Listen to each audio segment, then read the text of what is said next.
During the 13th and 14th centuries, the Mongols launched two long, massive invasions of the territory of modern Chechnya. They caused massive destruction and human death for the Dzurdzuks, but also greatly shaped the people they became afterward. The ancestors of the Chechens and Ingush bear the distinction of being one of the few peoples to successfully resist the Mongols, not once, but twice, but this came at great cost to them, as their state was utterly destroyed. These invasions are among the most significant occurrences in Chechen history, and have had long-ranging effects on Chechnya and its people. Prelude. During what was the late Middle Ages of Western Europe, the Caucasus was invaded by Mongols and their Turkic vassals. The first appearance of Mongol troops in the Caucasus was an arrival of scouts in 1220 to 1222. Kipchak Turkic peoples, some of which becoming future affiliates of Genghis Khan, had been invading and settling areas further and further south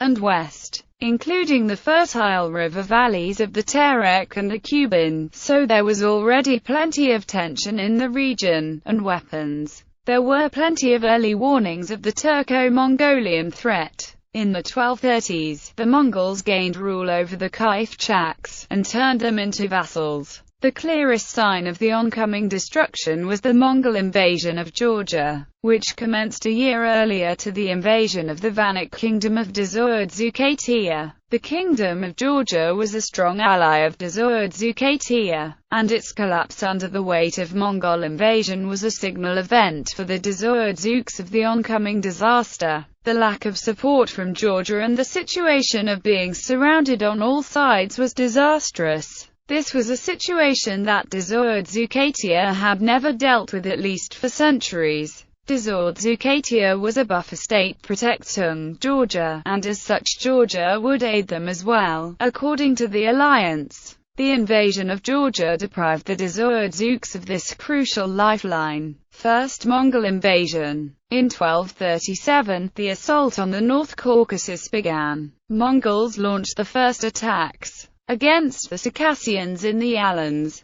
The Dzurdzuk observed with horror the complete destruction of Alanian villages in what is now northern Ingushetia, a part of northwestern Chechnya and North Ossetia. Having consolidated their rule over the western parts of the Terek, the Mongols then moved west along the river to take down the Dzurdzuk part of the Terek. Dzurdzuketia and Simpson were also attacked from the south and east by the Mongol troops which had recently conquered Derbent, capital of the Lesvans, in modern Dagestan. The attack on Dzurdzuketia, already having been commenced, intensified, and the Mongols went as far as the highlands in their attacks. Here, too, the Dzurdzuk proved no match for the arrows and flames of the Mongols, and the villages were completely and utterly destroyed and burned to the ground. J. Mukar states that a majority of the Dzurdzuk people were probably killed or enslaved by the Mongols.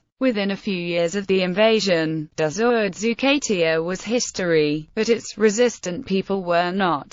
Even more disastrously, the Mongols successfully established control over much of the Sunza River, which was an existential threat to the Chechen people due to their need for the Sunza's agriculture to support their population. Those remaining joined their mountainous brethren in the highlands, fleeing out of lack of an alternative. They regrouped in the mountains and reorganized themselves, resolving to retake their homeland at all costs and to drive out the Mongols and Turks once and for all. Their goal was to survive both biologically and culturally. The Dzurdzuks had both the forests and the mountains on their side, and waged a successful guerrilla war. 3 hordes fell in the attempted assault of the densely forested Dzurdzuketia. The Mongols managed to gain control over large areas at times, but there were pockets of resistance which they could not conquer, which soon expanded and reconnected with each other. J. Mukar cites a writing of Giovanni da Pian del Carpine, a papal ambassador to the Mongols, in 1245 to 1247. He apparently asserted that the Khan's armies had failed to take the mountainous parts of the eastern part of Alania, to which they had been laying siege for 12 years already, because of the persistence of the defenders.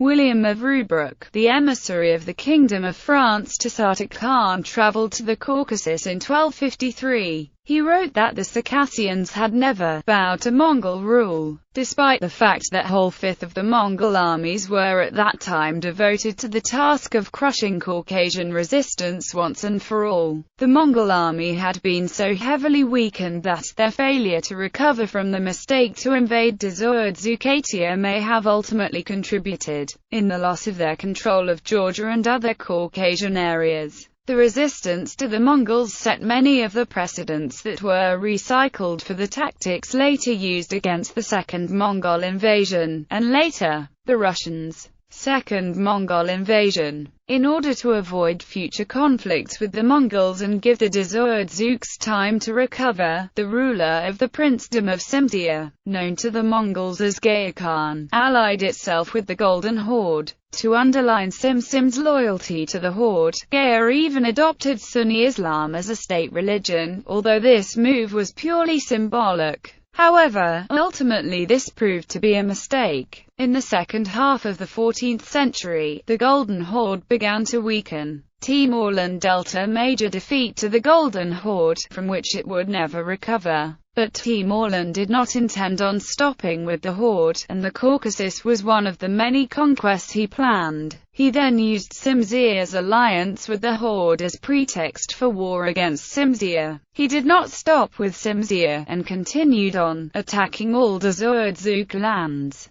This meant that the Dzurdzuks, still recovering from the damage done by the first Mongol invasion, would have to deal with a second. Timurland first sent his Turkic imperial warriors to attack the Caucasus in 1390, and greatly stepped up the invasion in 1395 to 1396. The second Mongol invasion was just as brutal as the first, and huge amounts of the Dzurdzuks' population were completely annihilated, as were various churches and pagan sanctuaries. However, although initially successful in the lowlands, they were confronted with, and defeated by, the same set of problems the first Mongol invaders faced. Unlike the previous Mongol invaders, Timurlan eventually made peace with the Chechens rather than waste huge amounts of his strength on trying to conquer them. Traditional folk history remembers that in order to give peace, he gave the Chechens his saber as a gift. When the battle of the day was over, Timur asked his commanders, "Have you taken away their Fandar?" The answer was negative, and then he said, "If you haven't taken away the Ponder, you only destroyed their army, but you didn't subjugate them. So we must make them our allies. I welcome them, and I wish as a sign of my respect to their steadfastness and for their edification, to grant them my saber, which I haven't given to anyone yet." His men didn't find the fighting men, they were all killed. They brought the storyteller, who was prohibited from taking part in the battle and had to observe from a distance,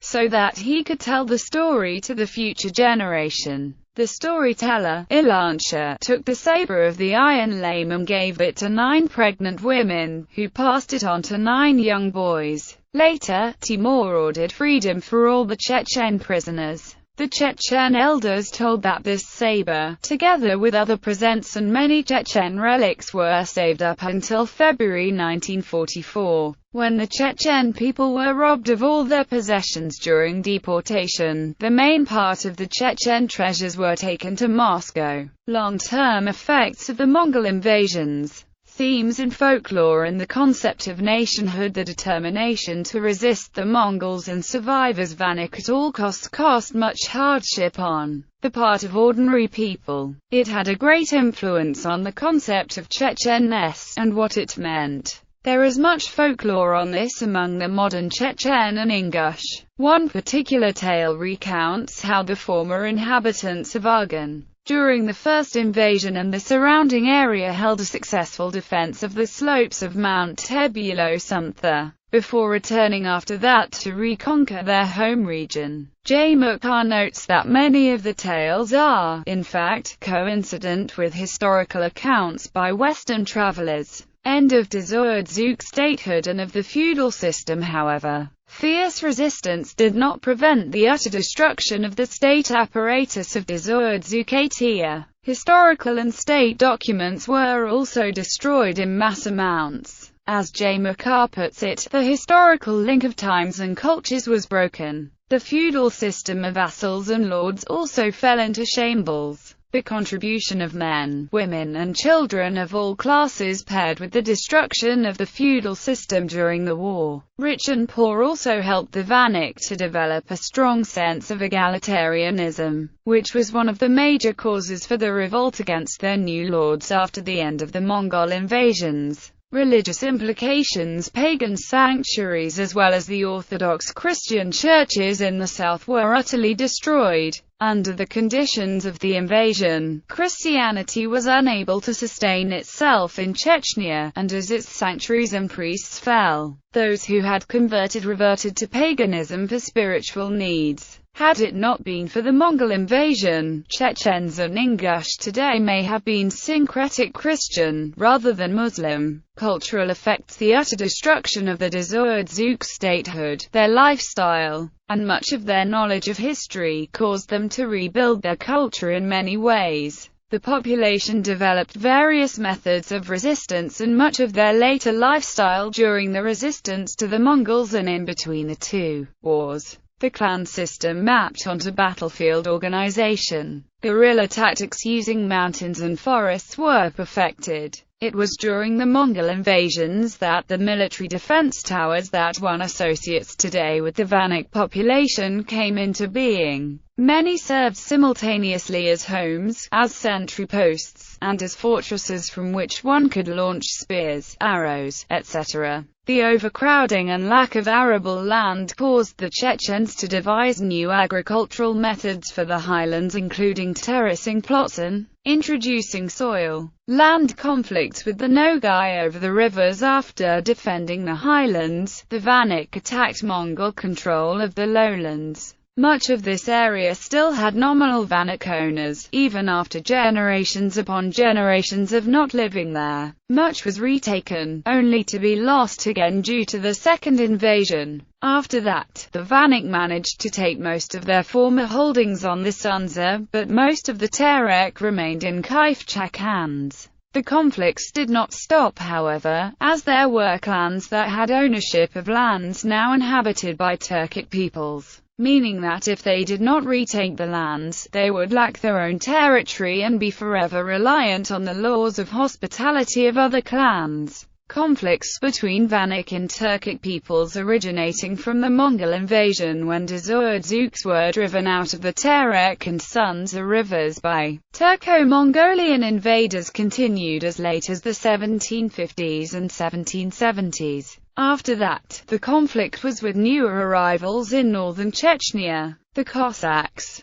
End of the Chechen-Georgian alliance and later replacement as the Georgian-allied state of Dzurdzuketia was destroyed. So was the alliance the Dzurdzuks had with the Georgians. The 13th century saw the end of it. This meant that when invaded from the north, they found help from other sources. The Chechen feudal state of Simpson, after the first Mongol invasion, allied itself not to Georgia, but to the Golden Horde, and even nominally converted to Islam, when faced with the threat of invasion. This underlines the causes for the later conversion of the Chechens to Islam in the 16th to 19th centuries. In order to secure the sympathy of the Ottoman Empire and the rest of the Muslim world in their conflict with the Christian state of Russia,